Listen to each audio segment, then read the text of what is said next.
Magandang araw ng Biyernes, narito ng headlines dito sa Philippine News Agency. Inaasahang mapapalakas ng kakapirma lamang na Joint Declaration on Strategic Partnership ang relasyon ng Pilipinas at ng bansang Australia.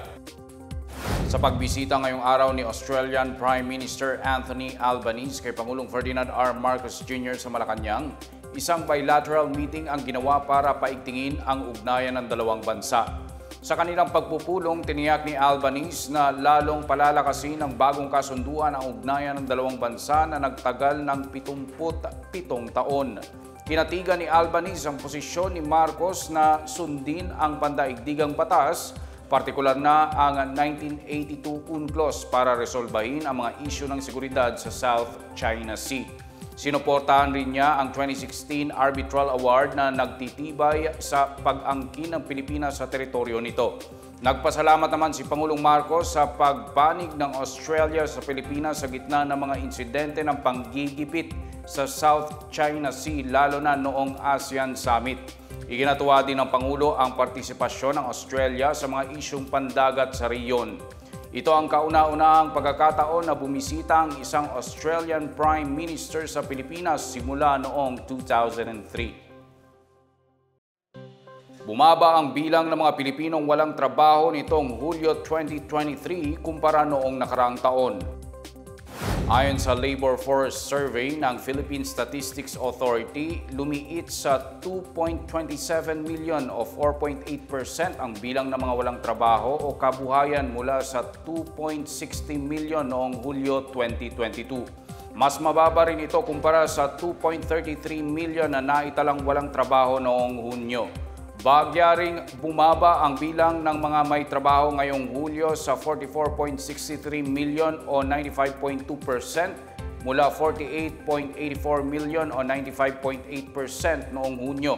Mas maliit din ito kumpara sa 47.39 million noong Hunyo 2022. Nasa 46.9 million na tao naman ang bilang ng mga naghahanap ng trabaho noong Hulyo o mas mababa ng 2.76 million mula 49.99 million noong nakaraang taon.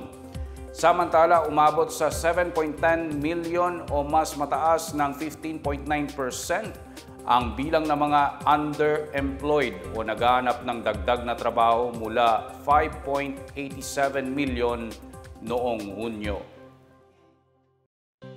Bumaba ang bilang ng mga index crime sa bansa ng 8.8% mula Enero hanggang ika-5 ng Setyembre ngayong taon ayon sa Philippine National Police.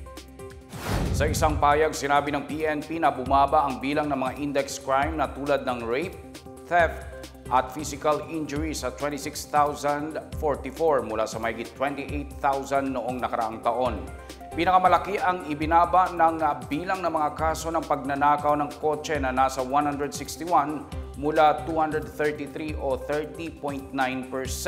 Tumaas naman ang bilang ng mga kaso ng homicide sa 723 mula 720 o halos 1%.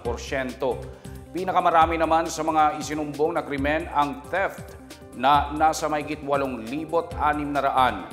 Ikinatuwa ni PNP Chief Police General Benjamin Acorda Jr. ang patuloy na pagbaba ng krimen na patunay ng dedikasyon at pagpupursige ng kapulisan.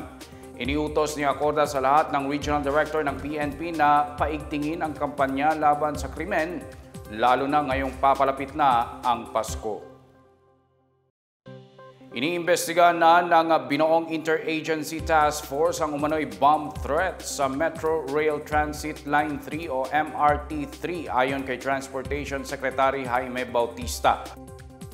Agad na ipinag-utos sa nasabing task force ang pagpapaigting ng seguridad sa lahat ng uri ng transportasyon para masiguro ang kaligtasan ng mga mananakay. Binubuo ang nasabing task force ng Department of Transportation Office for the Transportation Security, Department of Information and Communications Technology Cybercrime Investigation Coordinating Center, Philippine National Police at ng Railway Security. Nanawagan naman si Bautista sa publiko na huwag magpakalat ng mga maling impormasyon na maaaring magdulot ng panic sa mga tao. Sinisiguro ng task force na ginagawa nila ang lahat ng nararapat upang manatiling ligtas ang lahat ng pampublikong transportasyon. At yan ang pinakabago at pinakamahalagang balita sa mga oras na ito, hatid sa inyo ng PNA Headlines. Para sa iba pa mga balita at impormasyon, bisitahin lamang ang aming webpage pna.gov.ph o ang aming Facebook at Twitter account na Philippine News Agency. Mapapanood din ang PNA Headlines sa Facebook page ng Presidential Communications Office o PCO. Ako si Wilnard Bacelonia, ito ang PNA Headlines, nag-aatid ng mga balitang nagbubuklod sa buong bansa.